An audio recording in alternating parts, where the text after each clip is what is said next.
नमस्ते साथीहरु, मेरो नाम सरोज र आज चाहिँ हाम्रो अफ पेज एसईओ मा चाहिँ जाँदै छौं हामी। अब अफ पेज एसईओ मा बेसिक कुराहरु चाहिँ थाहा पाउनु पर्ने हुन्छ। सो स्टार्टिङ गरौँ भने अफ पेज एसईओ अथवा लिंक बिल्डिङ अथवा ब्याकलिंक बिल्डिङ भन्ने जे भने नि एउटै हो हैन। अब यसले चाहिँ तपाईले अफ पेज एसईओ ले चाहिँ तपाईको अथोरिटी बढाउँछ। अथोरिटी बढ्दाखेरि चाहिँ तपाईको वेबसाइटमा तपाईले कन्टेन्ट राख्नुहुन्छ भने गुगलमा र्यांकिङ हुने चाहिँ एकदमै हाई चान्स छ हैन। अब हाम्रो सुरुमा अथोरिटी भनेको चाहिँ 0 हुन्छ, डोमेन अथोरिटी। अब ब्याकलिंक को चाहिँ अब टाइप्सहरुमा चाहिँ एउटा डु फलो हुन्छ, एउटा नो फलो हुन्छ हैन। अब सुरुमै ब्याकलिंक भनेको बुझौँ न हैन। ब्याकलिंक भनेको चाहिँ तपाईको वेबसाइटको जुन लिंक छ नि, होम पेजको अथवा जुनसुकै पेजको पनि आर्टिकलको पनि लिंक अरु वेबसाइटसँग कनेक्टेड छ भने चाहिँ त्यो चाहिँ ब्याकलिंक भयो हैन। अब डोमेन अथोरिटी भनेको के हो भन्नुहुन्छ भने हैन। अब यो डोमेन अथोरिटी भनेको तपाईको डोमेनको चाहिँ अथोरिटी भयो क्या गुगलको पेजमा चाहिँ हैन। गुगलको जुन चाहिँ गुगलले हेर्ने हिसाबले चाहिँ तपाईको अथोरिटी कति छ भन्ने कुरा भयो क्या। अब जस्तै कि सेम आर्टिकल लेख्नुहुन्छ, तपाईको 0 अथोरिटी भएको साइटले चाहिँ सेम आर्टिकल लेख्छ भने गुगलले त्यसलाई चाहिँ खासै र्यांकिङ दिदैन। तर अब ठुलो 97 98 जस्तो डीए भएको साइटहरुले चाहिँ दिन्छ भने चाहिँ त्यसमा चाहिँ तपाईको र्यांकिङ हुने चान्स पनि धेरै हुन्छ। तर र्यांकिङ हुन्छ नै म्याक्सिमम केस चाहिँ हैन। अब हाम्रो पनि डीए अब सुरुमा 0 नै हुन्छ। अब कसरी बढाउने भन्ने कुरा चाहिँ यो पुरै सिरिजमा चाहिँ म तपाईहरुलाई बताउन जाँदै छु। सुरुमा अब डु फलो भन्नाले चाहिँ यस्तो खालको ब्याकलिंक हैन जुनले चाहिँ तपाईले चाहिँ लिंक जुस दिन्छ के भन्नुपर्छ। त्यो त्यस्तो वेबसाइटमा तपाईले ब्याकलिंक बनाउनुहुन्छ भने तपाईको डोमेन अथोरिटी 0 बाट 1 या 2 त्यस्तो हुने चान्सेस चाहिँ हुन्छ हैन। अथवा लिंक जुस दिन्छ हैन। त्यसले चाहिँ अब नो फलो भन्नाले चाहिँ जसले चाहिँ दिदैन क्या त्यस्तो। अब नो फलो किन बनाउने भन्दाखेरि चाहिँ तपाईको अथोरिटी त भइहाल्यो, प्लस ट्रस्टको रेट हुन्छ नि जुन तपाईले पब्लिश गर्ने कन्टेन्टको त्यसको ट्रस्टको रेट चाहिँ नो फलो ब्याकलिंकले चाहिँ बढाउने भएर चाहिँ नो फलो पनि बनाउनु पर्छ। अनि मेरो हिसाबमा चाहिँ 50% डु फलो 50% नो फलो हुनुपर्छ हैन। ब्याकलिंक पनि अब एकै दिनमा 1000 वटा 2000 वटा बनाउने हैन, त्यसरी बनाउने चाहिँ हैन। डेली 2 3 वटा 4 5 वटा यसरी चाहिँ बनाउनु पर्छ। अनि अब ब्याकलिंकको टाइप्सहरु पनि भइहाल्यो। अब हाम्रो स्ट्र्याटेजीमा चाहिँ अब प्रोफाइल ब्याकलिंक रहेको छ सुरुमा हैन। अब प्रोफाइल ब्याकलिंक भन्ने चाहिँ के हो भन्दाखेरि चाहिँ यसरी तपाईले कुनै पनि साइटमा जानुहुन्छ अनि तपाईले त्यहाँनिर प्रोफाइलको सेक्सनमा तपाईले आफ्नो वेबसाइटको लिंक राख्नुहुन्छ भने चाहिँ यसरी यसलाई चाहिँ प्रोफाइल ब्याकलिंक भन्ने भयो हैन।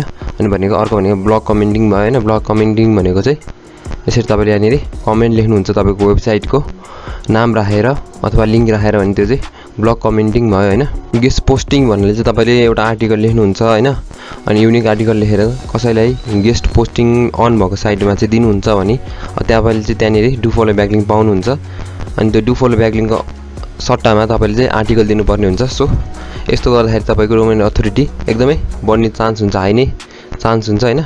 अनि त्यसपछि भनेको हाम्रो फर्म टाइपको साइटहरु जस्तै कि क्वारा भयो, क्युएनए टाइपको, अनि रेडिट भयो, अनि अरु पनि थुप्रै साइट हुन्छ नि तपाईको निचमा बेस्ट फर्महरु हुन्छ नि अनलाइन हो। त्यस्तो फर्ममा पनि तपाईले ब्याकलिंक बनाउन सक्नुहुन्छ। अनि त्यो चाहिँ मेनली चाहिँ नो फलो नै हुन्छ, तर कुनै कुनै चाहिँ डु फलो हुन्छ हैन। अनि त्यसपछि डाइरेक्टरी अर आर्टिकल सबमिसन यो भने चाहिँ तपाईले 400 देखि 500 600 वटा वर्ड भएको चाहिँ एउटा आर्टिकल लेख्नुहुन्छ। अनि त्यो आर्टिकल चाहिँ डिफ्रेन्ट वेबसाइटहरु हुन्छ हैन, आर्टिकल सबमिसन टाइपको हो त्यस्तो वेबसाइटमा दिनुहुन्छ। अनि त्यसपछि त्यो वेबसाइटमा चाहिँ तपाईले 1 या 2 वटा चाहिँ डु फलो ब्याकलिंक चाहिँ पाउन सक्नुहुन्छ, गेन गर्न सक्नुहुन्छ हैन। अनि त्यसपछि आयो सोशल बुकमार्किङ हैन। सोशल बुकमार्किङ भनेको चाहिँ अब फेसबुक भयो, लिंक्डइन भयो, ट्विटर भयो, अब यस्तो साइटहरुले पनि तपाईहरुलाई ब्याकलिंक दिन्छ हैन। अब यहाँनिर तपाईले शेयर गर्नुहुन्छ पोस्ट अनि तपाईको फलोअरहरु छन् भने त्यहाँबाट क्लिक आउँछ भने तपाईको ब्याकलिंक गेन हुन्छ हैन।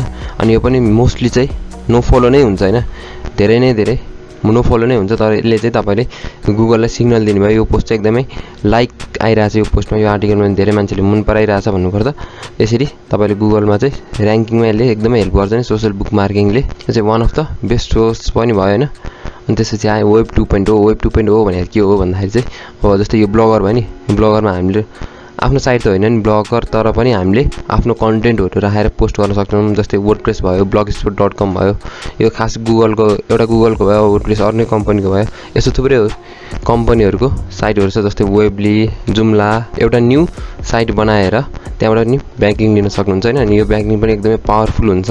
वेब 2.0 लाई चाहिँ धेरैले ब्ल्याक ह्याट एसईओ भन्छ, तर व्हाइट ह्याट एसईओ नै हैन वेब 2.0 पनि। अनि त्यसपछि आयो इडु ब्याकलिङ्क हैन अब जस्तै एजुकेसनल वेबसाइटहरु हुन्छ नि अब हाम्रो पनि नेपालमा छ अब बाहिर पनि छ हैन अब त्यस्तोले चाहिँ अहिले चाहिँ पहिला चाहिँ थिएन अहिले चाहिँ ब्लगहरु पनि खोल्छ हैन अनि त्यहाँदेखि कमेन्ट गरेर चाहिँ ब्याकलिङ्क लिने चान्स हामीले पाउँछौं हैन अब यो पनि 70% चाहिँ नो फलो नै हुन्छ अलिअलि चाहिँ डु फलो पाउने चान्स हुन्छ हैन अनि त्यसपछि गभर्नमेन्टल ब्याकलिङ्क भयो हैन .gov साइट भएकोबाट त्यस्तोबाट नि ब्याकलिङ्क लियो भने त्यो पनि एकदमै पावरफुल ब्याकलिङ्क हुन्छ हैन अनि त्यसपछि गुगलबाट हैन अब अलिकति स्मार्ट वर्क गर्ने हो भने चाहिँ गुगल इटसेल्फबाट चाहिँ हैन हामीले ब्याकलिङ्क लिन सक्छौं जुन चाहिँको चाहिँ डीए भनेको 90 प्लस हुन्छ म्याक्सिममको 90 प्लस छ हैन गुगलको हेर्न सक्नुहुन्छ हो यस्तो चाहिँ गुगलबाट पनि तपाईले ब्याकलिङ्क लिन सक्नुहुन्छ अब यति मात्र वे हैन कि अरु थुप्रै पनि वे छ हैन अब ब्याकलिङ्क बनाउँदाखेरि चाहिँ तपाईले क्वान्टिटी हैन कि क्वालिटी हेर्नु पर्ने हुन्छ मेन चाहिँ हैन अब कसरी चेक गर्ने भन्ने कुरा चाहिँ त्यो चाहिँ अब आउने सेसनमा चाहिँ आउने भिडियोहरुमा चाहिँ म तपाईहरुलाई क्लियरली भनिदिन्छु हैन अब आउने नेक्स्ट भिडियो कसरी बाइ गर्दाखेरि चाहिँ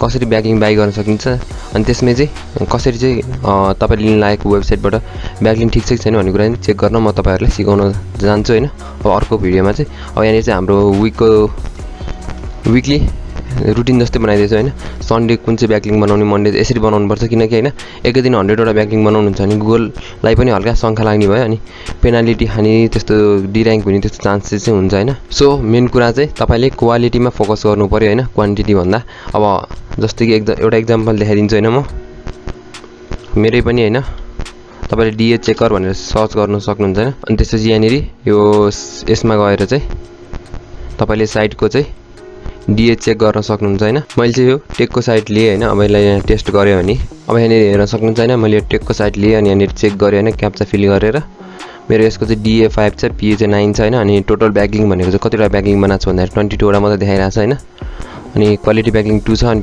पर्सेन्टेज अफ क्वालिटी ब्याकलिङ्क 9 छ हैन अनि त्यसपछि यहाँ हेर्न सक्नुहुन्छ डु फलो ब्याकलिङ्क चाहिँ 57 वटा छ हैन अब जम्मा 22 वटा ब्याकलिङ्क डीए 5 भइरा छ यहाँ हैन अब यो चाहिँ मैले एक्सपेरिमेन्ट गरिरहेको छु हैन यो चाहिँ मेरो चाहिँ गेमिङ ब्लगमा चाहिँ देख्न सक्नुहुन्छ हैन डीए चाहिँ 8 छ पीए चाहिँ 23 छ अनि टोटल ब्याकलिङ्क हेर्ने भने 596 वटा छ भन्नुपर्छ केले म्याटर गर्ने रहेछ भन्दाखेरि क्वालिटी अफ ब्याकलिङ्कले चाहिँ म्याटर गर्ने भयो क्वान्टिटीले हैन अब यहाँ 596 वटा भनेपछि मैले यो एक्सपेरिमेन्ट गरिराख्ने भएर यसमा चाहिँ अब ब्लग कमेन्ट पनि एकदमै लो क्वालिटीको छ अनि 00 डीए पीए भएको साइटहरुबाट पनि सुरुमा मैले थाहा नपाउँदाखेरि चाहिँ लेखेको छ हैन अनि डु फलो पनि जम्मा 16% मात्र देखाइरा छ अब यहाँ 57% देख्न सक्नुहुन्छ अनि हाम्रो लिंक बिलिङ ट्युटोरियलमा पनि मैले चाहिँ यो जुन छ 8pkbiner.com को चाहिँ लिंक बिल्डिङ गरेर देखाउने वाला छु नेक्स्ट भिडियो चाहिँ भनेको अब ब्याकलिङ्क कसरी किन्न सकिन्छ नेपालमा हैन यो सेवाबाट त्यो कुरा चाहिँ म देखाउन जाँदै छु हैन किन किन्ने भन्दाखेरि चाहिँ तपाईसँग टाइम छैन भने तपाईले बाइ गर्न सक्नुहुन्छ